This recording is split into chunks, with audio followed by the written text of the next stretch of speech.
Chapter 24. Joash repairs the temple. Joash was 7 years old when he became king, and he reigned in Jerusalem 40 years. His mother was Zibiah from Beersheba. Joash did what was pleasing in the Lord's sight throughout the lifetime of Jehoiada the priest. Jehoiada chose 2 wives for Joash, and he had sons and daughters. At one point, Joash decided to repair and restore the temple of the Lord. He summoned the priests and Levites and gave them these instructions. Go to all the towns of Judah and collect the required annual offerings, so that we can repair the temple of your God. Do not delay. But the Levites did not act immediately. So the king called for Jehoiada the high priest and asked him, "Why haven't you demanded that the Levites go out and collect the temple taxes from the towns of Judah and from Jerusalem?" Moses, the servant of the Lord, levied this tax on the community of Israel in order to maintain the tabernacle of the covenant. Over the years, the followers of wicked Athaliah had broken into the temple of God, and they had used all the dedicated things from the temple of the Lord to worship the images of Baal. So now the king ordered a chest to be made and set outside the gate leading to the temple of the Lord. Then a proclamation was sent throughout Judah and Jerusalem, telling the people to bring to the Lord the tax that Moses, the servant of God, had required of the Israelites in the wilderness. This pleased all the leaders and the people, and they gladly brought their money and filled the chest with it. Whenever the chest became full, the Levites would carry it to the king's officials. Then the court secretary and an officer of the high priest would come and empty the chest and take it back to the temple again. This went on day after day, and a large amount of money was collected. The king and Jehoiada gave the money to the construction supervisors, who hired masons and carpenters to restore the temple of the Lord. They also hired metal workers who made articles of iron and bronze for the Lord's temple. The men in charge of the renovation worked hard and made steady progress. They restored the temple of God according to its original design and strengthened it.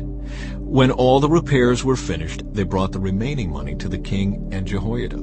It was used to make various articles for the temple of the Lord, articles for worship services, and for burnt offerings, including ladles and other articles made of gold and silver. And the burnt offerings were sacrificed continually in the temple of the Lord during the lifetime of Jehoiada the priest.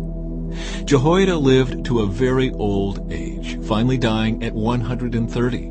He was buried among the kings in the city of David, because he had done so much good in Judah for God and his temple. Jehoiada's reforms reversed. But after Jehoiada's death, the leaders of Judah came and bowed before King Joash and persuaded him to listen to their advice. They decided to abandon the temple of the Lord, the God of their ancestors, and they worshipped Asherah poles and idols instead. Because of this sin, divine anger fell on Judah and Jerusalem. Yet the Lord sent prophets to bring them back to him. The prophets warned them, but still the people would not listen. Then the Spirit of God came upon Zechariah, son of Jehoiada the priest. He stood before the people and said, "This is what God says. Why do you disobey the Lord's commands and keep yourselves from prospering? You have abandoned the Lord, and now he has abandoned you." Then the leaders plotted to kill Zechariah, and King Joash ordered that they stone him to death in the courtyard of the Lord's temple. That was how King Joash repaid Jehoiada for his loyalty, by killing his son.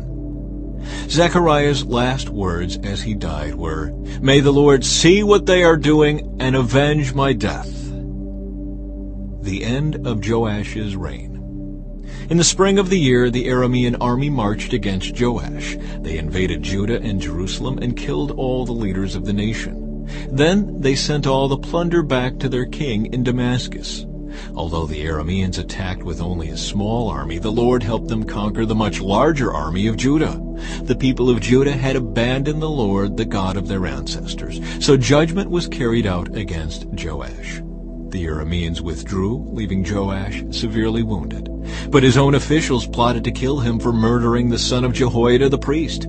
They assassinated him as he lay in bed. Then he was buried in the city of David, but not in the royal cemetery.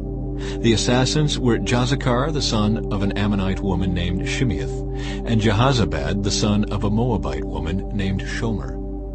The account of the sons of Joash, The prophecies about him and the record of his restoration of the temple of God are written in the commentary on the Book of the Kings. His son Amaziah became the next king.